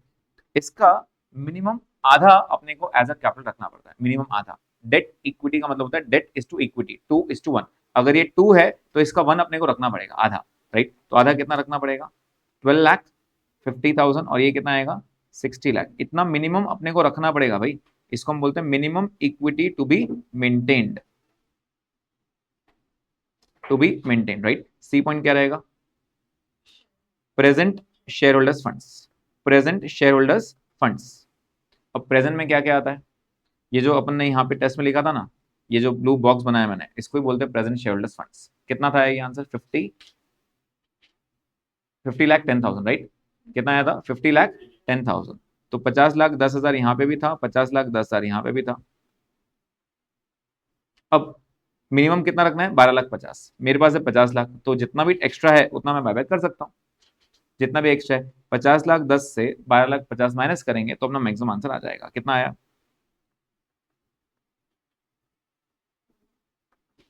37,60,000 आ रहा है सबका ये। लेकिन यहाँ पे नील आ रहा है, क्यों? क्योंकि अपने को मिनिमम कितना रखना है? 60, लेकिन मेरे पास है कितना? 50। तो बायबैक करने का दूर दूर तक सोच ही नहीं सकते अपन। मतलब सिचुएशन 2 में द आंसर विल बी 0। भले ही टेस्ट 1 और टेस्ट 2 पास हो रहा है, लेकिन टेस्ट 3 में आंसर कितना आ रहा है? 0। आप बायबैक नहीं कर सकते। लेकिन यहाँ तो पॉजिटिव आंसर आया ना, तो इसमें आंसर क्या करेंगे आप? इसके अंदर एक्स और वाई। इसके अंदर क्या करेंगे? एक्स और Y. What is x, what is y? To be transferred to CRR। And what is y? Amount to be bought back. ठीक है, amount to be bought back. Answer क्या रहेगा? X plus Y is equals to 37,60,000। और second equation क्या है? Y divide by buyback price. Buyback price कितना है? 30 into face value कितना है? 10, राइट? तो इसका आंसर कितना है? y is equals to 3x। Substitute करेंगे यहाँ पे, तो x आंसर कितना आ रहा है प्लीज बताइए? 9,40,000। और नंबर ऑफ शेयर्स निकालने के लिए 940 divide by 10 will give me 94,000 shares. आ रहा है आंसर? इस तरह हम ये सॉल्व करते हैं। सेकंड टेस्ट जो सिचुएशन 2 था तो उसके अंदर तो बायबैक करना अलाउड ही नहीं है, लेकिन सिचुएशन 1 में हम बायबैक कर पा रहे हैं। क्या ये लॉजिक क्लियर है? अब बताओ इन तीनों में से मिनिमम आंसर कहाँ पे आया? फर्स्ट टेस्ट में आंसर क्या आया? फर्स्ट टेस्ट में 75, सेकंड में 41,750, थर्ड में 94। सबसे मिनिमम कहाँ पे आया? रिसोर्स में 41,750। मतलब अगर हम चाहें भी तो सिर्फ 41,750 शेयर्स बायबैक कर सकते हैं, उसके ऊपर नहीं कर सकते। Is the point clear? अब ये भी पूछा था सेकंड टेस्ट में, तो आंसर 0 आ गया। अब आपको जर्नल एंट्री पास करना है। कितने जर्नल एंट्री थे? 3। पहला जर्नल एंट्री क्या रहेगा?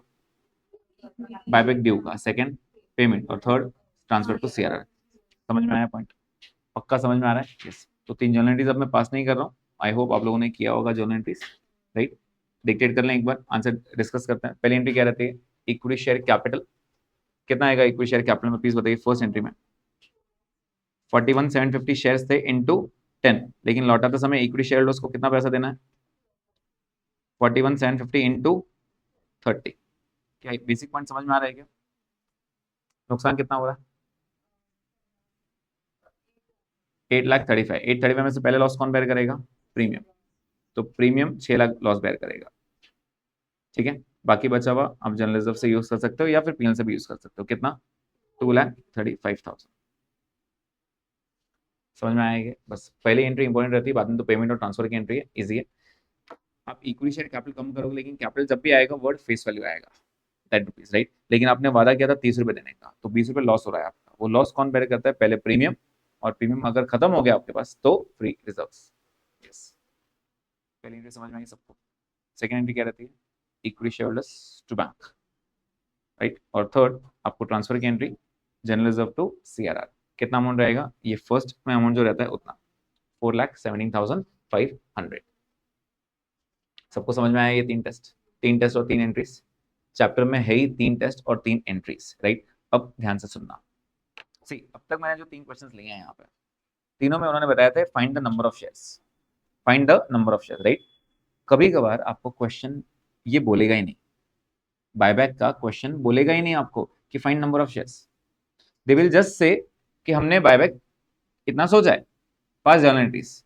उसने ये नहीं बोला check whether it is permissible और नॉट, तो आपको चेक करना भी नहीं है, आपको सीधे जर्नल एंट्री लिख के खत्म कर देना है। मतलब ये अज्यूम करना है कि उन्होंने टेस्ट पास किया होगा, तभी तो बोल रहे हो बायबैक करने के लिए। अगर वो आपको बोलता है check whether it is permissible और नॉट, तो फिर ये 3 टेस्ट पास करने पड़ेंगे। समझ आया सबको ये पॉइंट, राइट। अब एक क्वेश्चन ऐसा करेंगे और फिर कल हम इसके अलावा और कुछ वैरायटी करेंगे, ठीक है। बेसिकली ये चैप्टर में उतना ही रहता है। अब हम एक क्वेश्चन करते हैं जहां पे इन्होंने बोला है ऐसे, this is the question, question number 4 पे आएंगे। क्वेश्चन नंबर 4 पे आएंगे। बेसिकली अब अगर आप ये बैलेंस शीट अगर आप देखोगे, ये थोड़ा अलग बैलेंस शीट है जिसको हम बोलते हैं एक्चुअल में शेड्यूल 3 बैलेंस शीट। इसके बाद जो हमको चैप्टर सीखना है वो ये सीखना है, ठीक है। तो बेसिकली ये बैलेंस शीट उन्होंने कैसे बनाया एक बार चेक कर लेंगे। आपको देख रहा है यहाँ पे पहला हेड कौन सा है? Share holders funds. उसके बाद क्या दिया है? Non current liabilities. इसके बाद क्या दिया है? Current liabilities. इसके बाद क्या दिया है? Non current assets. और क्या दिया है? करंट एसेट्स, ठीक है। सो बेसिकली इन्होंने आपको 3 हेड्स दिए हैं। क्या दिख रहा है आपको शेयर कैपिटल में? इसने शेयर कैपिटल में नोट क्या दिया है? नोट 1। तो नोट 1 एक बार जाके चेक करना पड़ेगा। नोट वन में क्या दिख रहा है उसके पास? 3 लाख शेयर हैं 10 रुपए के। आ रहा है? सॉरी, कुछ तो मिस्टेक है यहाँ पे, आई एम सो सॉरी। 12,50,000 है ना? एक नीचे क्या दिया उन्होंने? हाँ, तो मेक अ कैलकुलेशन, 1,25,000 इंटू 25%, 25%, ठीक है। तो ये मिस्टेक है यहाँ पे।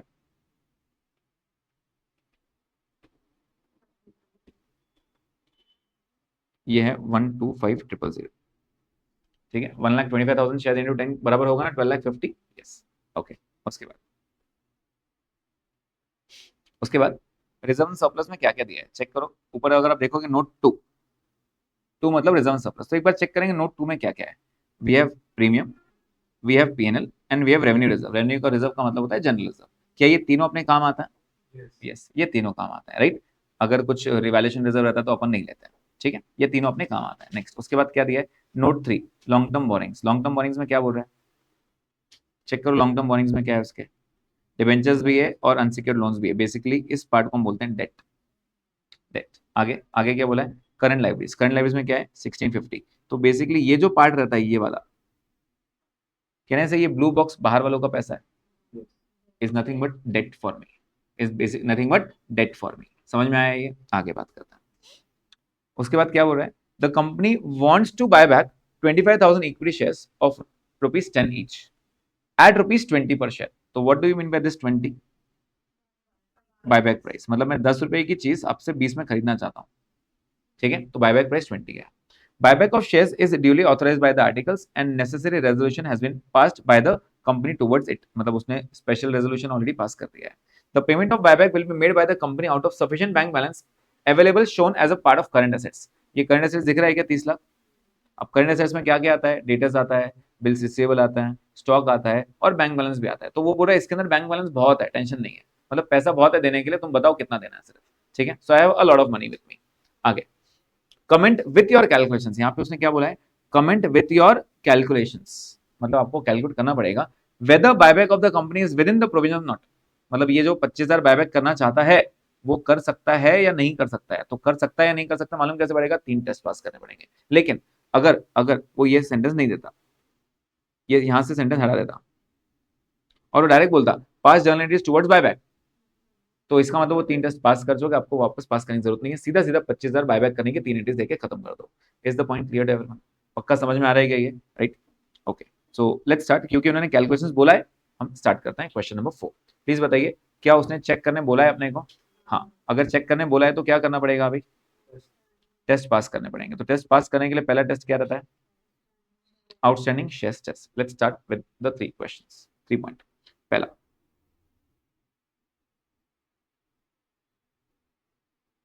आप मेरे साथ बार बार फॉर्मुलेस देखेंगे तो लर्न भी हो जाएंगे फॉर्मुलेस, बाद में मतलब आपको घर पे कोई वापस पढ़ाई नहीं करनी पड़ेगी, यहीं पे आपके प्रैक्टिस क्वेश्चन हो जाते हैं खत्म, ठीक है? तो जल्दी बताइए, 25% of what? Of outstanding equity shares. yes, 25% of. you cannot take 12,50,000, हाँ, you have to take 1,25,000 shares. Number of shares की बात चालू है, ठीक है? तो 25% ऑफ 1,25,000 शेयर्स कितने होते हैं? Sorry,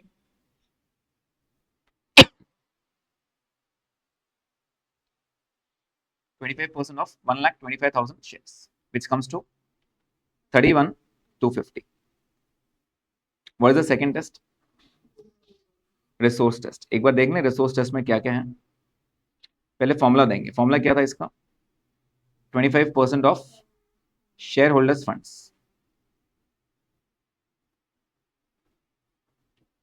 divide by buyback price, ठीक है? तो 25% of what? Of the share holders funds. Share holders fund में क्या क्या आता है बेटा? तो ये आता है, ये वाला equity, preference, premium, free reserves. तो पहला वाला इक्विटी है और नीचे वाला 2 में क्या क्या था? प्रीमियम भी था, फ्री रिजर्व भी था। आ रहा है ये? तो इन दोनों को ऐड करो, कितना आ रहा है बेटा? ये 31,25,000 बराबर 31,25,000। और द बायबैक प्राइस जो नीचे दिया था दैट वाज 20। पिस्टल में कितना आ रहा है? 39, तो 062 शेयर्स कर देता, ठीक है? एंड द थर्ड टेस्ट,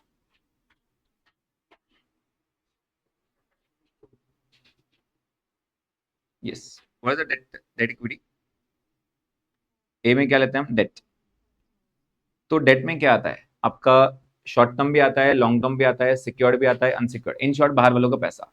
तो मेरी पूरी लाइब्रेरी पे ध्यान दो, बाहर वालों का पैसा कितना है? दिस ब्लू बॉक्स, ये सब बाहर वालों का पैसा है, ठीक है? कितना आ रहा है बाहर वालों का पैसा? चेक करो, 45, 25, 45,25,000 आ रहा है क्या? इसको बोलते हैं डेट।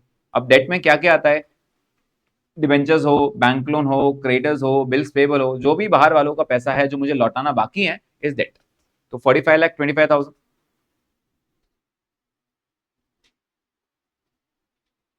ठीक है? बी पॉइंट क्या रहेगा?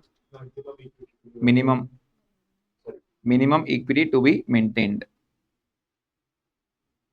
इज नथिंग बट इसका आधा, विच इज 50% ऑफ ए, क्योंकि हमको 2:1 मेंटेन करना है। कितना आंसर आ रहा है? 22,62,500। C point, present share holders funds,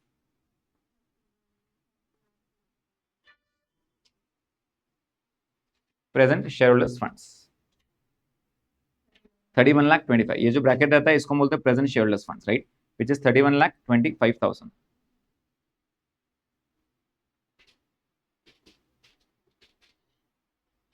and D point, maximum equity dilution, which is C minus B। 31,25 में से 22,60 अपने पास है ऑलरेडी, तो बाकी कितना हम बायबैक कर सकते हैं? एक बार कंफर्म करेंगे। अपने को 22,62,500 मेंटेन करना है और मेरे पास 31,25 है, तो जो भी एक्स्ट्रा अमाउंट रहेगा वो बायबैक किया जा सकता है। 862। क्या ये 4 स्टेप समझ में आ रहे हैं क्या? Right, okay. अब इसके 2 बंटवारे करने पड़ेंगे। प्लीज बताइए 2 क्या है? एक्स और Y. What was X? Amount to be transferred to CRR and what is y? Amount to be bought back. ठीक है, amount to be bought back. पहले इक्वेशन क्या बन जाएगी? x plus Y is equals to 862,500 और दूसरी equation होती है y divide by buy back price which is 20 into face value. 0 cancels and y कितना हो जाएगा आपका 2x।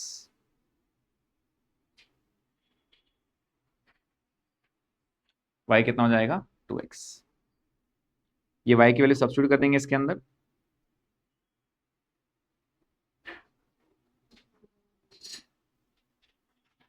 therefore 3x is equals to 862,500 and x की वैल्यू कितनी हो जाएगी 287,500 एंड नंबर ऑफ शेयर्स के लिए divided by face value which is 10 and there is 28,750 shares.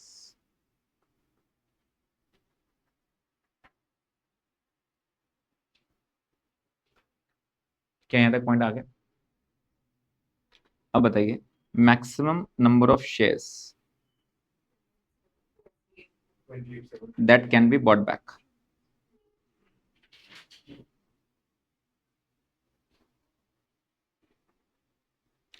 Lowest of the three test,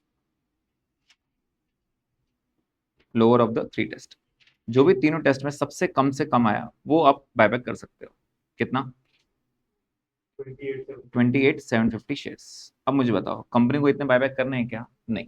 company बोल रही है सर हमको सिर्फ 25 से करना है। तुम चेक करो 25 परमिसेबल है क्या? मैं बोलूंगा है ना परमिसेबल, क्योंकि 28,750 तक तुम शेयर्स बायबैक कर सकते हो। समझ में आ रहा है क्या ये? This is the point. क्या ये लॉजिक क्लियर है? तो अगर किसी ने पूछा कि ये बायबैक परमिसेबल है या नहीं है तो आपको 3 टेस्ट पास करने पड़ते हैं। पहला outstanding shares test, second resource test, तीसरा डेट इक्विटी। और हमारा आंसर कितना है 28,750। और इसमें इसके अंदर आंसर कितना आ रहा है आपका? उसने क्या बोला है? wants to buy 25.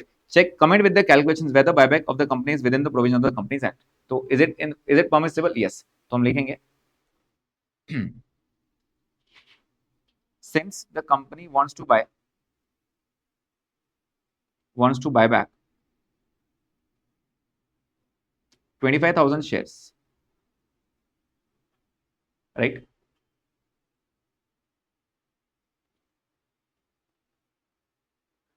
It is permissible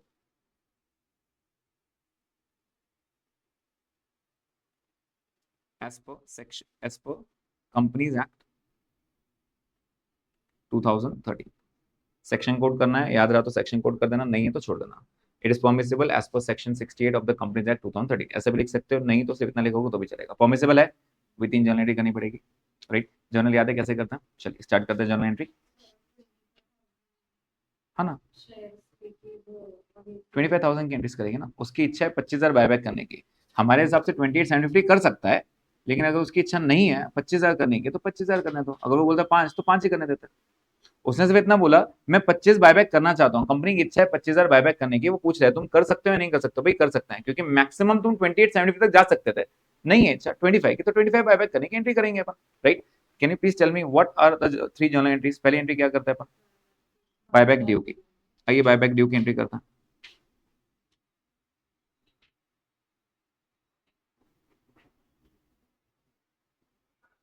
equity share capital, ठीक है? जल्दी बताइए कितने शेयर्स थे? 25,000 शेयर्स। क्या यहाँ पे सिर्फ फेस वैल्यू ही आता है? Into face value, right? To equity share holders. Equity share holders को कितना वादा किया अपन ने पैसा देने का? Into 20 rupees, right? तो ये ब्रैकेट्स पे फोकस करेंगे। 25,000 शेयर्स का मैं उनको 20 रुपीज वादा कर चुका हूं, मतलब देना 20 रुपए, लेकिन कैपिटल में सिर्फ 10 भी जा सकता है। तो कहने से ज्यादा बाकी का लॉस हो रहा है। अब ये लॉस पहली बार कौन बेयर करता है? प्रीमियम। और अगर उससे ज्यादा लॉस रहा तो फ्री रिजर्व। एक बार चेक कर ले प्रीमियम है या नहीं अपने पास, कितना है, और है तो कितना है, चेक करें एक बार। आइए चेक करते हैं। तो यहाँ पे नोट 2 में प्रीमियम कितना दिख रहा है अपने को? 2,50,000। कहने से एग्जैक्टली उतना ही है हमारे पास, राइट? तो कहने से प्रीमियम ही अकेला बेयर कर लेगा, बाकी फ्री रिजर्व यूज करने की जरूरत ही नहीं पड़ी अपने को, राइट? तो हम यहाँ पे जाएंगे and will write securities premium. अच्छा, अगर सिक्योरिटीज में सिर्फ 2 लाख रहता तो क्या करते अपन? तो बाकी का 50,000 हम फ्री रिजर्व से उठा लेते हैं, ठीक है। तो ये आ रहा है 250, ये भी आ रहा है 250, और यहाँ पे क्या आएगा? 5 लाख।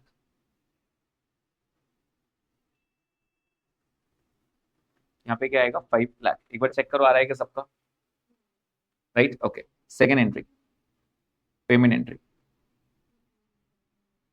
एक नॉर्मल पेमेंट एंट्री होती है, पैसा जा रहा है, credit code goes out and debit the receiver, equity share holders to bank. कहने से पूरा 5 लाख देना पड़ेगा।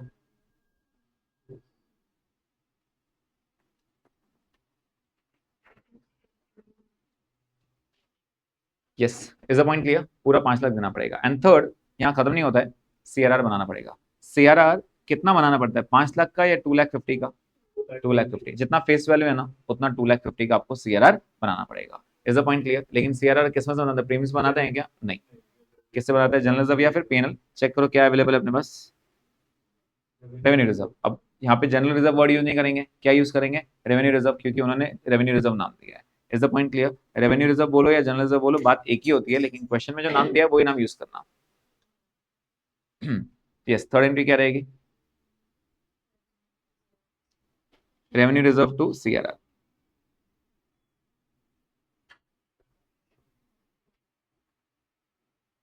कितना? 2,50,000।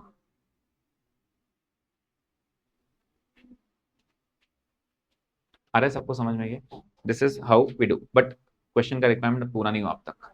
उन्होंने बैलेंस शीट पूछा है, बेसिकली उनको बैलेंस शीट यही फॉर्मेट में चाहिए। बट एज ऑफ नाउ क्योंकि मैंने आपको अब तक ये फॉर्मेट सिखाया नहीं है पूरा, मैं एक रेगुलर टीम में बनाता हूँ, ठीक है। और इसके बाद हम जब ये चैप्टर सीख लेंगे, इसके बाद जो भी बैलेंस शीट बनेगी सब वो फॉर्मेट में बनेगी, राइट। तो फिलहाल के लिए हम एक रेगुलर टी बना के देखते हैं क्या हो रहा है बैलेंस शीट में, ठीक है।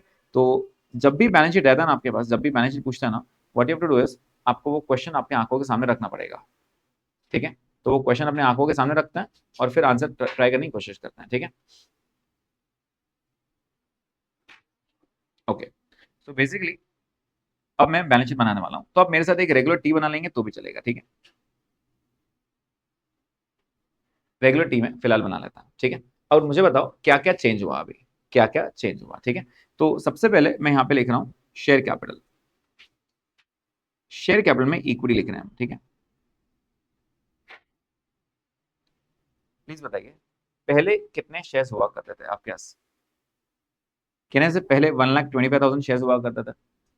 कितने शेयर्स हुआ करते थे? 1,25,000 शेयर्स। लेकिन क्या उसमें से आपने 25 बायबैक कर लिए? अब कितने शेयर्स बच गए बेटा? 1 लाख। तो मैं यहाँ लिख के दे रहा हूँ ब्रैकेट में, 1 लाख शेयर्स हैं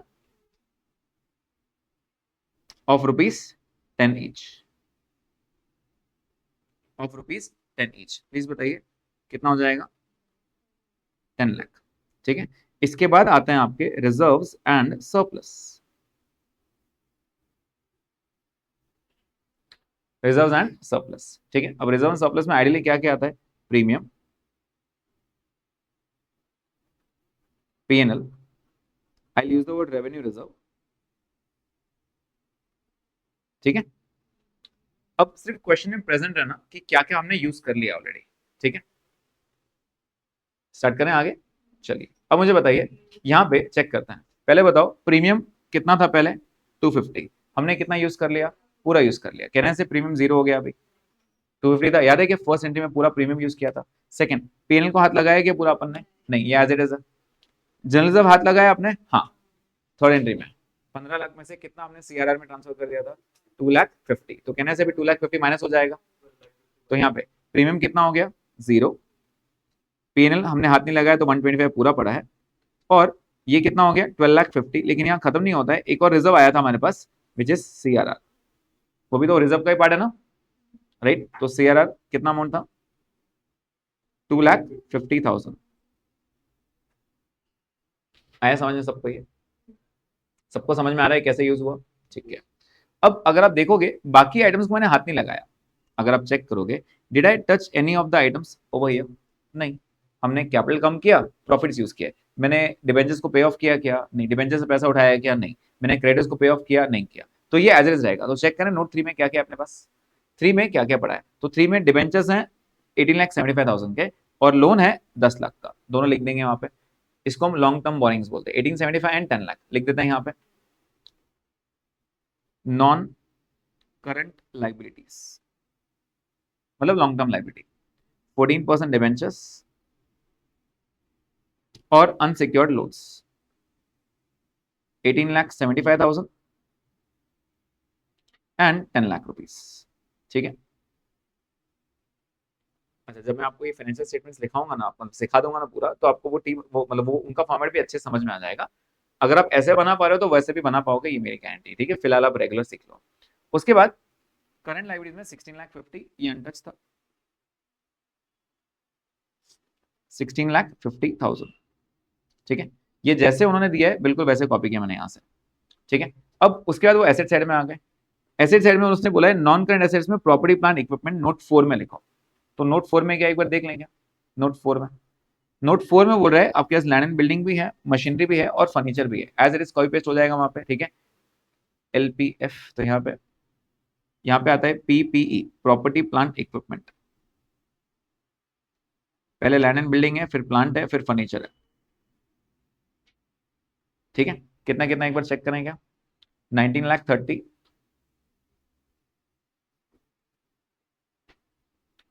उसके बाद 18 लाख एंड 920। इनको मैंने हाथ ही नहीं लगाया, ये एज इट इज पड़े थे,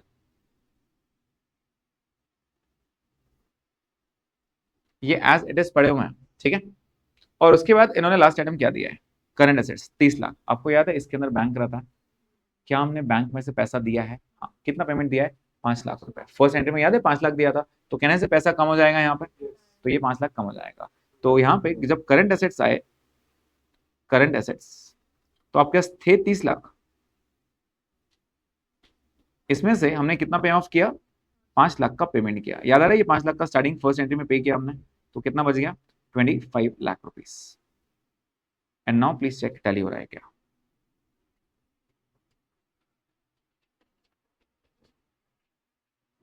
71,50,000।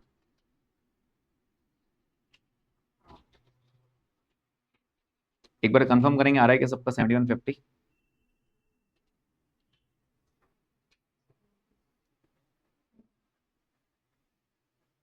Getting the point?